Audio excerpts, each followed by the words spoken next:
Hey everybody! We are interrupting today's normal programming to talk about this video's sponsor. FancyAI.com is an AI-powered online image and video editing tool designed for e-commerce owners, designers, and content creators. For less than $50 a year, you gain access to a powerful AI tool that allows you to harness your creativity in new and interesting ways. With resolution enhancement and AI background removal and replacement, the decision to use FancyAI.com is an easy one. Guys, I do video and image editing every single day, and I can tell you that it can be a long and complicated process. Harnessing the power of AI, though, can make the process of creating your content faster, easier, and much more effective. Fancy AI offers the best performance at the most competitive price.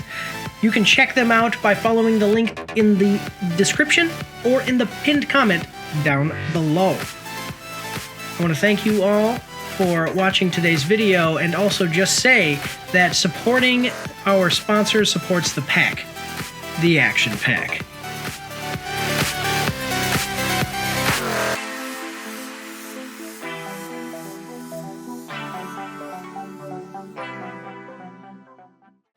Hello everyone and welcome! Are you ready to return to a world of epic dark fantasy, excellent character writing, and amazing world building? I'm Mike, and this is Mike's After Action Reviews, and this is the Rapid Action Review for Legacy of Kain, Soul Reaver 1 and 2 Remastered.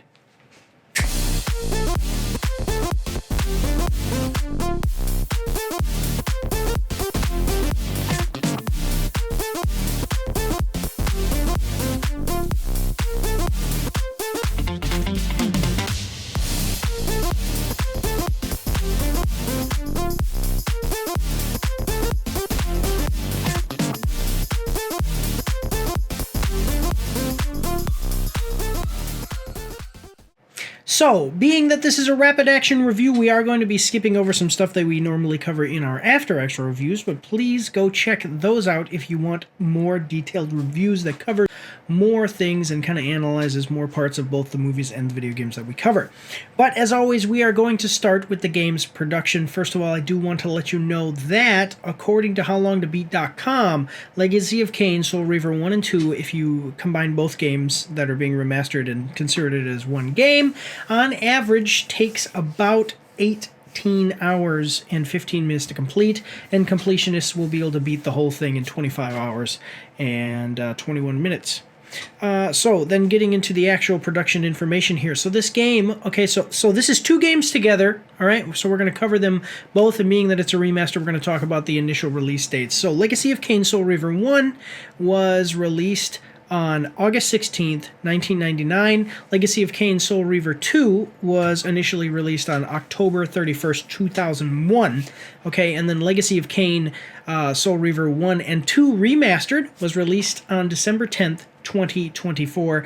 The games were developed by Aspyr, Crystal Dynamics, and Saber Interactive, and they were published by Aspyr.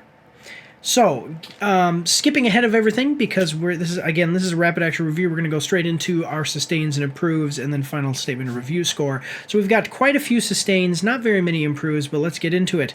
So, first sustain that I have is giving access to these games. This is the most important thing. Please, guys, listen to me, because we're starting off strong. The most important sustain for this game is giving us access to these games on modern consoles. Even if they didn't change anything about these games, releasing them on modern consoles was awesome. Another thing is that it's pretty cool that you can switch, so even if you didn't care about the remaster and you just said, I don't even want it to be remastered, I just want the exact same thing. Well, you can switch between the remastered graphics and the original graphics. And there are no changes to gameplay, except for one thing that I'm going to talk about here, like no additions to the game, no changes to gameplay, nothing. Yeah, so there's that. Okay, so the second thing is that the graphical upgrades were great. They actually used the game's... So for Soul Reaver 1, they used the game's original box art as an inspiration. For Soul Reaver 2, the remaster is a little less prevalent, or a little less apparent, because of, you know, the upgrade of that one compared to the first one, you know, as they developed it throughout the years. Yeah, so that... Yeah, but the actual graphical upgrades are really great. One thing that I really like, and I said this multiple times while playing through the game and live streaming it, is that it looks how my mind remembered it from when I was a kid, which is exactly what you want a remaster to be. If you could draw a perfect picture of what you imagined a game that you played 20 years ago was... Okay, if you could draw a perfect recreation and you showed that to somebody, and then you went back and looked at the actual game, the game would probably look much less graphically, you know, have much less graphical quality than you remembered. But when they do the remaster, if they make it look like that picture that you showed, that's a perfect remaster as far as style, okay, that I can imagine. So, yeah, that's really great. One thing, so my next sustain is that they did not change things that were good. For instance, if you notice when switching back and forth between the original graphics and the new graphics, there's no change of the look of the Spectral Reaver at all. If it's not broke, don't fix it. There's a couple of things that are like that in the game, and it actually doesn't... It's not about how little they remastered the game today, it's about how good those graphics actually were for their time 20-some years ago. Okay, so then the other thing... So my final sustain here are the things that they added. A couple of things is they have all of the cut content... Well, I shouldn't say all, but they have a bunch of cut content and lore that you can check out in the bonus content section of the menu. And then also they have... So for both Soul Reaver 1 and Soul Reaver 2, in the remaster here, they have a map, which the original games had no map at all. And this map shows the regions... When you open it, shows the regions of the actual world. Okay, so those are my sustains. Let's move on to my improves. So I have one improve, and it's my last sustain, which is the map. So while I appreciate the map that they added to the game, it only shows you the regions, but does not show your character, any features on the map, or any paths between areas. You're going to be seeing it over here, and you'll understand what I mean when I say this if you look at the map.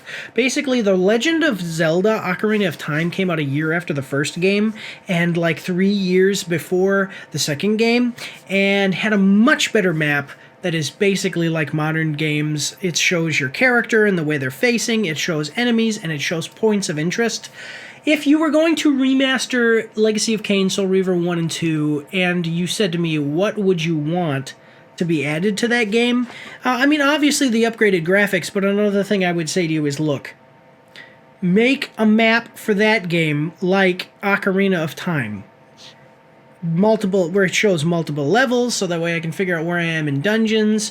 It shows me how to walk from one place, follow a path to another place, and the map isn't very big, so I know that it would take a little bit more effort than what they did do, but if you want a higher score when talking about a remaster, you're going to have to do things like that. So then moving into my final statement of review score. Look, guys, first of all, I want to say that because this is a remaster, we are grading it on how well it was remastered. The original games in the Legacy of Kain series were basically all masterpieces, in my opinion, of storytelling. Blood Omen 2 gets a bad rap, but I think that one has its merits, okay? Graphically, they all were products of their time. Some of them were actually a little bit ahead of their time, don't get me wrong, but my point is, just looking at the series as a whole, can it compete graphically with modern games? No. But it blows a lot of modern games out of the water when it comes to its storytelling. So I'm not rating those games. I can tell you I rate almost all of them as excellent anyway, but that's not what we're talking about with this. What we're talking about with this is what they remastered. And when you have a game that is basically scraping the ceiling already, I can tell you it's going to be difficult to improve upon that in a substantial way. So, graphically, the graphics were great. okay? The one thing that they added was the cut content, which I do appreciate, and the map. And the map for me was underwhelming and kind of disappointing. So as far as a so as far as the game, Soul Reaver 1 and 2 as a whole, I would say that Soul Reaver 1, okay, was an excellent game, and Soul Reaver 2 was almost excellent.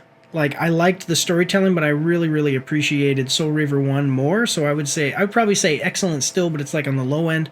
You could argue for above average. But as far as this game, the remaster of those, I'm going to give this one an above average. Very solid work. If they wanted it to be excellent, a better map would have been the way to go for me. And I mean, there's all kinds of bells and whistles that we could talk about them, having been able to add. But basically for me, if the map wasn't as disappointing as it was, this would have been an excellent remaster. So guys, I really appreciate you all watching. Make sure to like, share, comment, subscribe, all of that good stuff. And I want to say God bless you all, and have a good day. Don't forget to check me out on Twitch and join the Discord, where you can voice chat with me while I live stream, and you won't be recorded or anything on YouTube and Twitch, so that's pretty cool. You can also find me on Facebook and Instagram. If you like to read, you can see my after-action reports on my blog. And if you are interested, you can get some merch from my spring store. The links for everything are in the description below.